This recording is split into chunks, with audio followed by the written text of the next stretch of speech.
NTA ने JEE main 2024 का result घोषित कर दिया है और ऐसे बहुत से छात्र बनकर उभरे हैं, एक मिसाल जो कि हजारों लाखों छात्रों के लिए एक एग्जाम्पल है। ऐसे ही कुछ छात्र इस वक्त मेरे साथ हैं। ग्रेटर नोएडा के ग्रेटर वैली स्कूल के दो छात्र इस वक्त मेरे साथ हैं जो जाहिर तौर पर हर उस छात्र के लिए एक मिसाल बन सकते हैं जो इंजीनियरिंग की प्रवेश परीक्षा देने की सोच रहे हैं।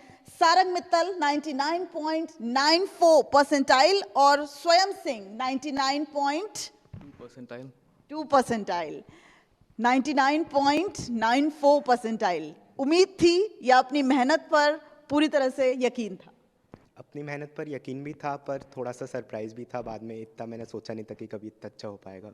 अच्छा, तो ये पहला जो एक्सप्रेशन था जब देखा रिजल्ट, बहुत ज़्यादा एक क्यूरियोसिटी भी होती है, डर भी होता है, क्योंकि लगता नहीं कि हमने मेहनत तो की है बट क्या वो अंकों के माध्यम से हमें मिल पाएगी नहीं। तो वो फर्स्ट एक्सप्रेशन क्या था?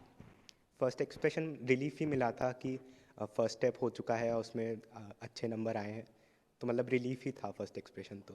अच्छा, जो सारंग जी मेन है, अभी आपके पास जी एडवांस की चुनौती भी है, तो जी मेन को क्रैक कैसे किया जाए? आपकी क्या कुछ टाइम टेबल रहता था? कितने घंटे की पढ़ाई थी? सोशल मीडिया पर आप कितने एक्टिव थे? स्कूल्स, पेरेंट्स या फिर आपके फ्रेंड्स, उनका कितना योगदान रहा? योगदान तो सभी का था। मैं स्कूल में नर्सरी से पढ़ रहा हूँ, ग्रेटर वैली स्कूल में। उन्होंने नर्सरी से मुझे अपने पैशंस को परस्यू करने के लिए पुश किया है।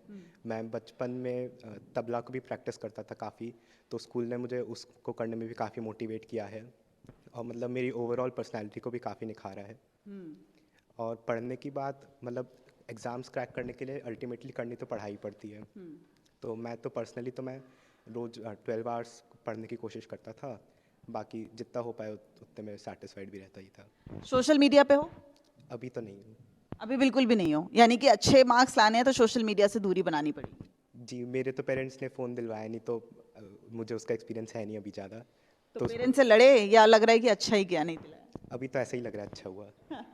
और स्कूल्स की तरफ से किस तरह से लगता है कि आपको स्टडी वाइज या फिर मटेरियल, ऑनलाइन सेशंस, ये सब भी प्रोवाइड कराया जाता था? कितना जो उनका भागीदारी है वो रहती थी? स्कूल ने मेरी पर्सनालिटी को तो अच्छे से एनहांस किया ही है बचपन से। उसके साथ में टीचर्स लगातार मेरे साथ थे। अगर मुझे कोई भी प्रॉब्लम थी तो वो हमेशा मेरे साथ ही खड़े रहे और ओवरऑल भी मतलब काफ़ी हेल्प किया एकेडमिकली भी। अब अगली चुनौती? फ़िलहाल बोर्ड्स हैं, उसके बाद जेई एडवांस्ड। तो अब बोर्ड्स को लेकर क्या चल रहा है? क्योंकि अब जी मेन तो आपने क्रैक कर लिया है, बोर्ड्स में कितनी उम्मीद जता रहे हैं? या फिर ऐसा भी होता है कि जब हम जी की तैयारी कर रहे होते हैं, इस तरह की प्रवेश परीक्षाओं की तैयारी कर रहे होते हैं, तो चूंकि हम स्कूल्स को थोड़ी अहमियत कम देते हैं, हमारा फोकस आगे के फ्यूचर पे रहता है, तो आप क्या कहना चाहोगे उन तमाम छात्रों से?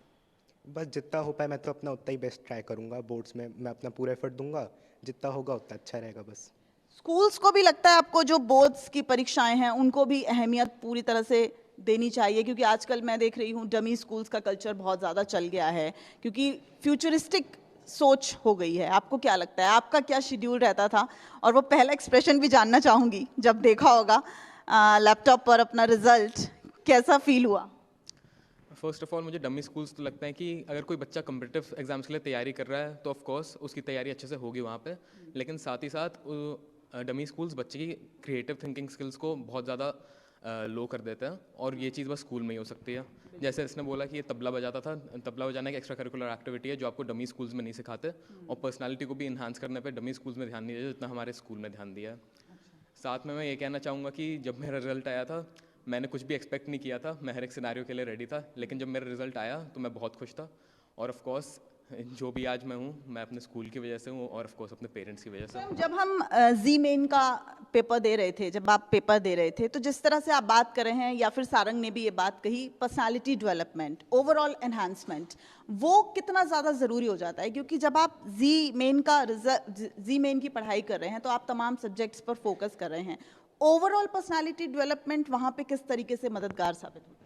सबसे पहले तो पर्सनालिटी डेवलपमेंट, आपको डिसिप्लिन रहना पड़ता है। जेईई एक ऐसा एग्जाम है जिसके अंदर, जैसे सारंग ने बोला, 10 से 12 घंटे पढ़ता था, मैं भी 10 से 12 घंटे पढ़ने की कोशिश करता था। आपको बहुत ही डिसिप्लिन रहना पड़ता है और वो डिसिप्लिन आपको अपना स्कूल ही दे सकता है। आपको एक ऐसे इंडिविजुअल के अंदर कन्वर्ट कर सकता है जो हर चीज़ के लिए बहुत ज़्यादा डिटर्मिन्ड हो। और साथ में मैं यही बोलूँगा कि अच्छा, एक चीज सारंग मैं आपसे समझना चाहूंगी, कौन से सब्जेक्ट्स को पहले जो है वो करना चाहिए, क्योंकि वैसे तो कहा जाता है कि जो इजी हैं या जो लॉन्ग नहीं हैं, जो लेंदी नहीं हैं, उनको पहले अटेम्प्ट करना चाहिए। कौन सा सब्जेक्ट आपने पहले अटेम्प्ट किया और क्या सारे सवालों को अटेम्प्ट करना सही रहता है? मैंने तो सबसे पहले केमिस्ट्री को ही अटेम्प्ट किया था क्योंकि मुझे वो पर्सनली थोड़ी इजी लगती है ज़्यादा। और बाकी मेरा तो पेपर में यही एम था कि आसान क्वेश्चंस को मैं टारगेट कर पाऊँ, आसान क्वेश्चंस को सॉल्व कर पाऊँ और धीरे धीरे डिफ़िकल्टी बढ़ाऊँ। तो सारे क्वेश्चंस तो अटेम्प्ट नहीं कर पाया था मैं भी, लेकिन मैं इस बात पे कॉन्फिडेंट था कि जो मैं कर सकता था आराम से, जो इजी क्वेश्चंस थे उनको मैं आराम से कर पाया था। आपका? मेरा ये था, मेरी फिजिक्स सबसे अच्छी थी, केमिस्ट्री नॉट सो गुड। मेरी सबसे कम परसेंटेज भी केमिस्ट्री में ही आई है। अच्छा। तो मैंने सबसे पहले फिजिक्स किया, फिर मैं मैथ्स पे गया, फिर मैंने केमिस्ट्री की। मुझे पता था कि मैं फिजिक्स कर ही दूंगा, लेकिन हाँ एंड में आते आते मैं थोड़ा सा नर्वस भी हो गया था, तो फिर उसका भी थोड़ा फर्क पड़ गया था एग्जाम के अंदर। अच्छा, एक चीज और मैं आपसे फर्स्ट एंड लास्ट क्वेश्चन पूछना चाहूंगी, but not at the least. क्या बनना था, क्या सोच थी, और ये कौन सी क्लास में दिमाग में आया कि हमें किस दिशा में जाना है? कौन सी क्लास में? एक्चुअली मेरे तो 12th में ही आ गया था, लेकिन मैं एक ड्रॉपर हूँ। 12th के अंदर मेरे अंदर ये सोच तो थी, लेकिन मेरे अंदर वो डिसिप्लिन नहीं था जो मैंने ड्रॉप लेके अचीव कर लिया। आपको क्या लगता है कौन सी क्लास से स्टूडेंट्स को फोकस होने की जरूरत है कि आगे उन्हें भविष्य में क्या करना है? फोकस्ड होने की कोई एज नहीं होती, मतलब कभी भी बस जब तुम्हें लगे कि हाँ ये मुझे करना है तो उस समय पूरा डिटर्मिनेशन होना चाहिए। बहुत अच्छा। और मैं इन्हीं शब्दों के साथ आपको छोड़े जा रही हूं कि कोई उम्र नहीं होती है। जब आपको लगे कि आप अब उड़ान भर सकते हैं तो उस उड़ान को बस पंखों की जरूरत है, और शायद वो स्कूल, वो अभिभावक, वो शिक्षक हमें उस उड़ान तक पहुंचा देते हैं। कैमरामैन प्रहलाद सिंह के साथ दिव्या अग्रवाल, ग्रेटर नोएडा, न्यूज़ 24।